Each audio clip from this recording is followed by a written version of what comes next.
La crianza es un llamado divino, un privilegio inmerecido y sí, un reto enorme. Somos pecadores criando a pecadores, pero no tenemos que andar solos. Hola, soy Susie Bixby y este es el podcast de Crianza Reverente. Te invito a que caminemos juntos hacia una crianza que exalta a Dios, tú, yo y nuestros hijos delante de Dios.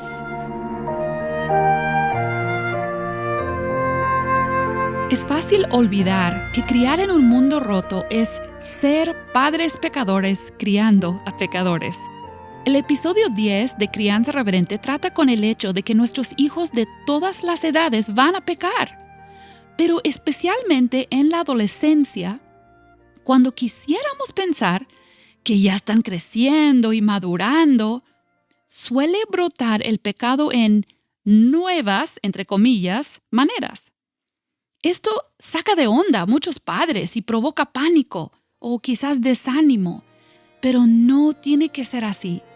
Creo que es hora de repasar los importantes conceptos que establecimos en este episodio clave.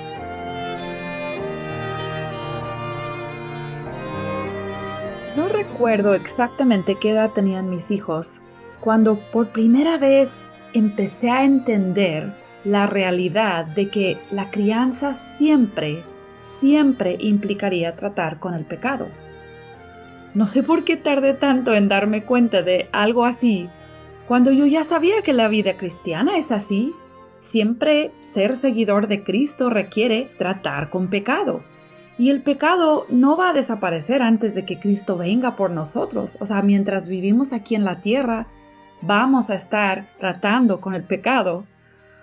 Cuando comencé a entender que yo no estaba viviendo realmente en esa realidad, me ayudó a detectar la fuente de mucha de la frustración que yo tenía con mis hijos. Pecadores, ¿qué hacen? Pecan, ¿no? ¿Por qué me frustro tanto? Si ya sé que mis hijos van a pecar, son pecadores. Dios no se frustra conmigo cuando yo sigo pecando, a pesar de ser su hija redimida por la gracia de Dios. Fui entendiendo y aceptando esta realidad, pero luego llegamos como familia a otra etapa de la crianza, porque nuestros hijos llegaron a la preadolescencia, a la adolescencia. Y yo creo que las mamás quisiéramos pensar que si criamos bien a nuestros hijos desde pequeños, de alguna manera ya no tendremos que lidiar con su pecado de adolescentes. Este tipo de pensamiento es el resultado a veces de haber sido enseñados en nuestras iglesias o a través de libros o simplemente ideas que tenemos, donde, por ejemplo, se interpreta versículos como los de Proverbios como promesas en lugar de principios. Instruye al niño en su camino y cuando sea viejo no se apartará de ello. Eso no es una promesa, es un principio, porque el género de Proverbios es un género de principios de sabiduría. Entonces, ¿qué sucede? Muchas veces tomamos versículos y principios bíblicos así y los vemos como promesas y nos frustramos cuando nuestros hijos llegan a una etapa nueva donde enfrentan nuevos retos. Los adolescentes pasan por muchos cambios. A veces pasan por etapas extrañas que los padres no entendemos. A veces son cosas muy difíciles para nosotros. Su conducta, su comportamiento a veces parece bipolar o inestable. Y nos empezamos a cuestionar y preocupar. Y sí, ser padres de adolescentes es una vida un poco más impredecible, podríamos decir. Y sí, a veces es cansada. Pero tenemos que entender que los jóvenes simplemente siguen siendo pecadores. No son perfectos, tienen luchas muy fuertes, batallan para controlar sus emociones y están en una etapa muy importante de su vida.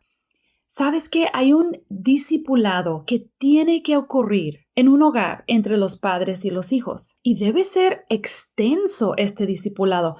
Nuestros hijos, al igual que sus padres, son pecadores destituidos de la gloria de Dios, de la gracia de Dios, y aun si han puesto su fe en Cristo y son verdaderamente salvos, van a seguir luchando con ese pecado. Entonces, lo que yo quisiera hacer es ofrecer varios pasos o elementos, sugerencias para tratar, especialmente para tratar con el pecado de preadolescentes y adolescentes, porque la manera en que tratamos con su pecado va madurando y transformándose un poco al ir creciendo los niños. Si tienes niños pequeños, pudieras pensar que esta enseñanza no se aplica a ti, pero los hábitos que vas desarrollando desde que tus niños son pequeños, en la forma en que tratas con su pecado, te van a preparar para poder tratarlo cuando sean adolescentes. Entonces, primer paso y fundamental.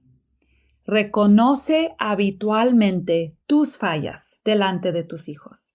Permite que tu hijo sepa que él vive con otros pecadores, igualmente necesitados de la gracia y la misericordia de Dios.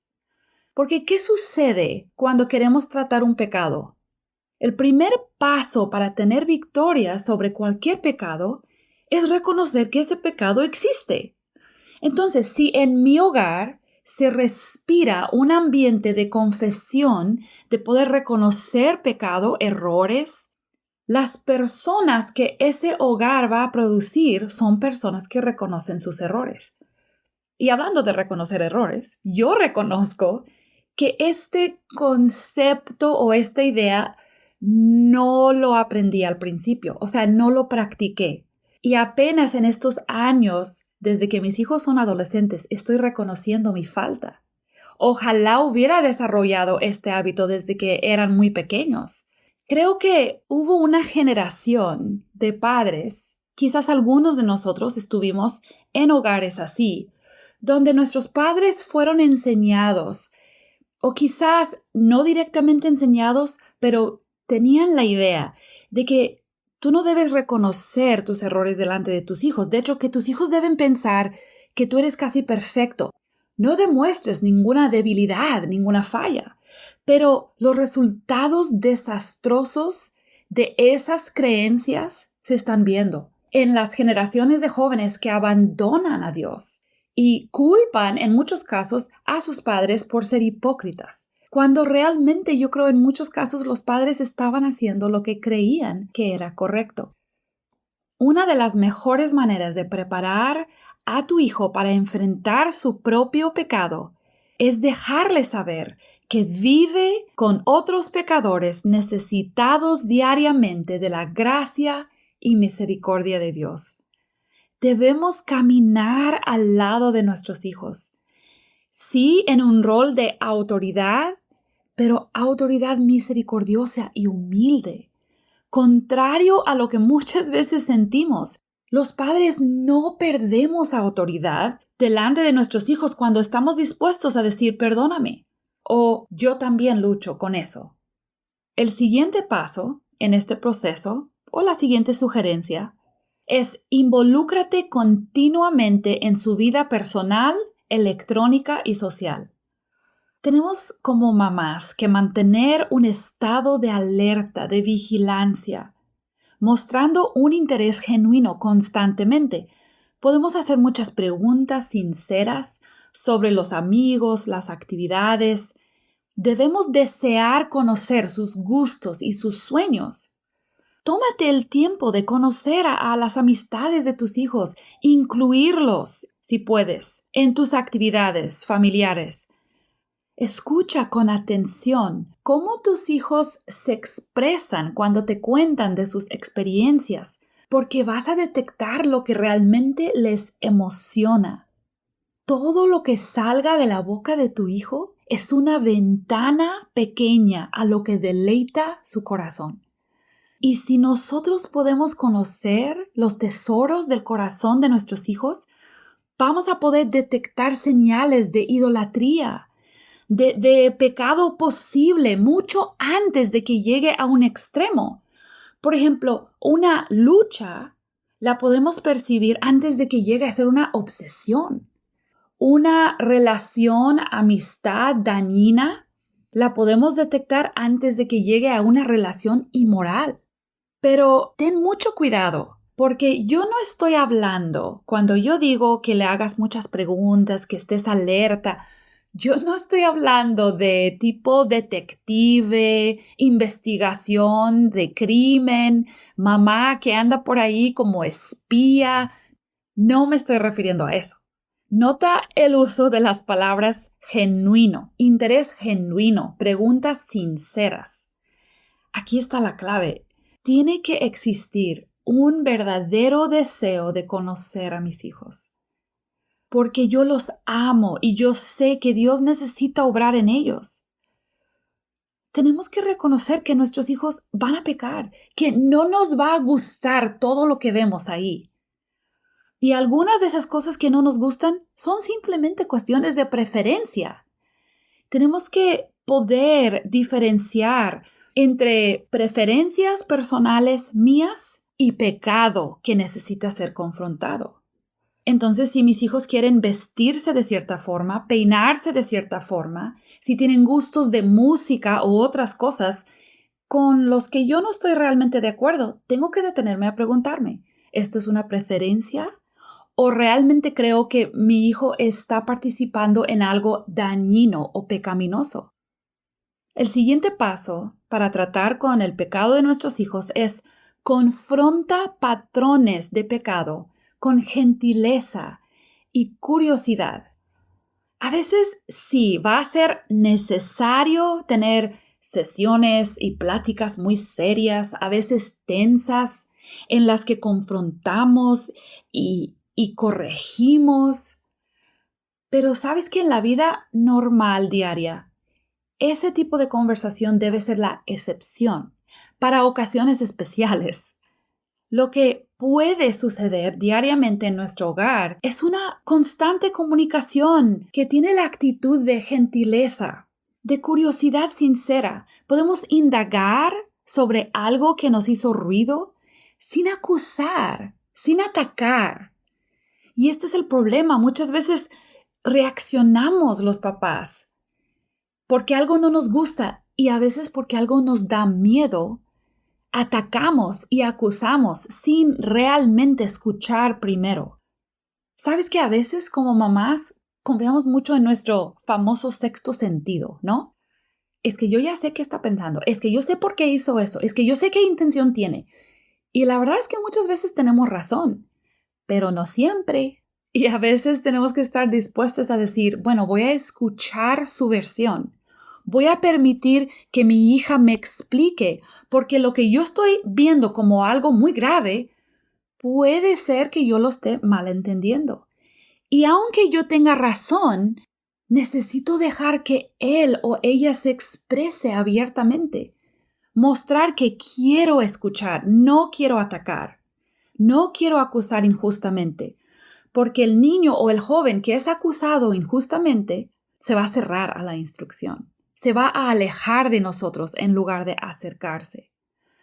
Entonces sí tenemos que tener valentía para confrontar pecado, porque Dios nos ha dado esa autoridad, pero también tenemos que tener gracia, porque reconocemos que también somos pecadores y hemos recibido la gracia de Cristo.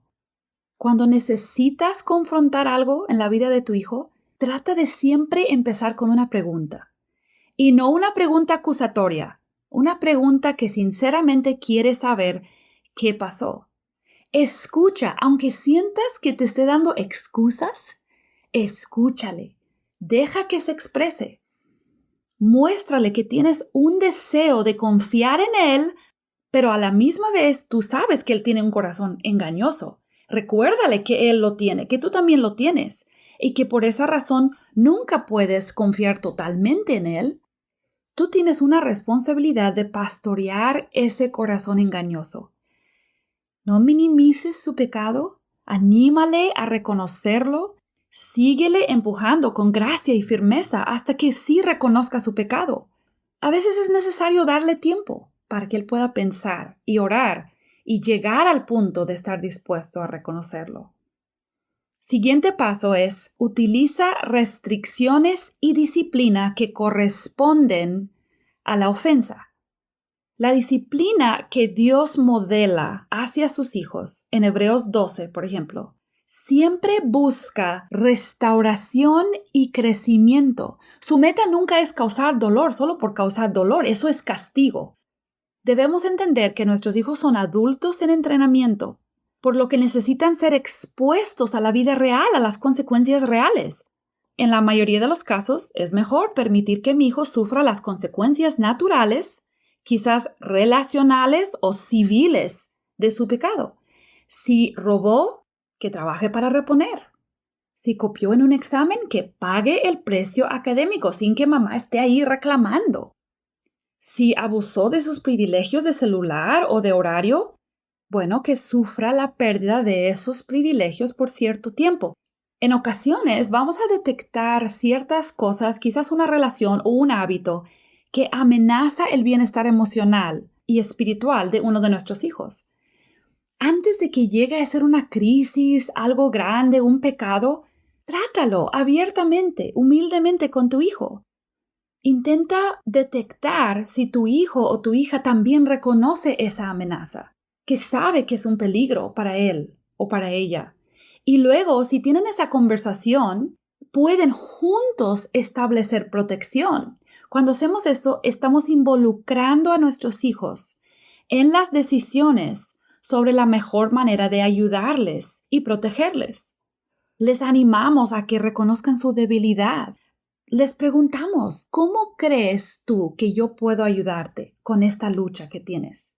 Cuando hacemos esto, estamos entrenando a estos hijos que son futuros adultos a tratar con su pecado de una manera bíblica, a tratar con su debilidad espiritual y a valorar los límites que les ayudan a evitar pecado. Esto es una fase muy importante de su desarrollo como creyentes en su adolescencia. Muy bien, último paso. Promueve el discipulado para crecimiento. La vida cristiana que todos estamos viviendo se trata de parecerse a Cristo cada día más. Tu hijo, si es salvo, está en ese mismo camino que tú. Quizás está en un tramo diferente, pero él va en la misma dirección que tú. Tiene las mismas necesidades que tú tienes. Instrucción, confrontación, discipulado, ánimo, restauración. Necesita más de Cristo, más de su palabra. Tú estás en la mejor posición de facilitarle todo tipo de ayuda. Y quiero hacerte varias sugerencias. Por ejemplo, si hay un joven mayor o un hermano, quizás joven, en la iglesia con el que tu hijo o tu hija tiene confianza, una hermana mayor o una joven mayor, quizás pudieras sugerir un discipulado, algún tipo de relación de mentoría entre tu hijo y esa persona. Podrías leer un libro junto con tu hijo. Quizás un libro que trate un tema que es un problema o una lucha para él. Tú como madre o padre puedes establecer el hábito de pedirle cuentas por su tiempo personal en la palabra. No tiene que ser algo formal ni algo que se hace con severidad. Es una de esas preguntas de interés genuino. ¿Cómo vas con tu lectura personal? ¿Cómo vas en tu vida de oración? ¿Tienes alguna lucha, alguna duda? Podemos ayudarle a desarrollar métodos de estudio bíblico, a buscar herramientas que le ayuden en eso. Estas son maneras en que nosotros les mostramos a nuestros hijos cuánto nos interesa su victoria sobre el pecado. Y nos interesa esa victoria porque nos interesa su vida espiritual y su destino eterno. Si hay rasgos de orgullo en nuestro corazón que resienten el daño que los errores de nuestros hijos pueden hacer a nuestra reputación, ellos se van a dar cuenta. Si nos importa más su conducta pública que sus prácticas privadas, ellos no van a luchar contra su pecado privado. Pero cuando nosotros proveemos un ambiente de discipulado y crecimiento en el hogar, ellos van a poder confiar en que realmente nos interesa más que nada su bien espiritual. Para terminar, quiero dejar claro que yo no estoy diciendo que el pecado en tu hogar va a seguir un patrón predecible y que siempre vas a poder seguir ciertos pasos y que así siempre se va a poder tratar con el pecado. Solamente he querido dar sugerencias porque cada hogar y cada hijo es diferente. No hay nada mágico en este proceso. ¿Qué es la clave? Orar. Orar, orar, orar. No lo puedo enfatizar demasiado. Entre cada paso, acerca de cada pecado y cada lucha, los padres tenemos que ser padres de oración. Cada aspecto de nuestra crianza tiene que estar saturada de oración y dependencia en Dios. La crianza siempre va a implicar tratar con el pecado. Dios no nos dio a nuestros hijos principalmente para que criemos buenos ciudadanos o personas que contribuyan a la sociedad. Él nos manda que los criemos en la disciplina y discipulado del Señor. Esta semana, evalúa la forma en que normalmente tratas el pecado de tus hijos, especialmente si tienes hijos un poco más grandes. ¿Cuáles son tus actitudes? ¿Empiezas atacando y acusando o empiezas indagando con interés sincero? Te animo a empezar a tomar pasos prácticos para tratar el pecado de tus hijos con compasión, como Cristo nos trata a nosotras. Que Dios te bendiga esta semana. Acabas de escuchar el podcast Crianza Reverente. Para escuchar más episodios, leer la transcripción o conocer nuestro blog, entra a la página crianzareverente.com o síguenos en Facebook o Instagram para que no te pierdas ningún recurso.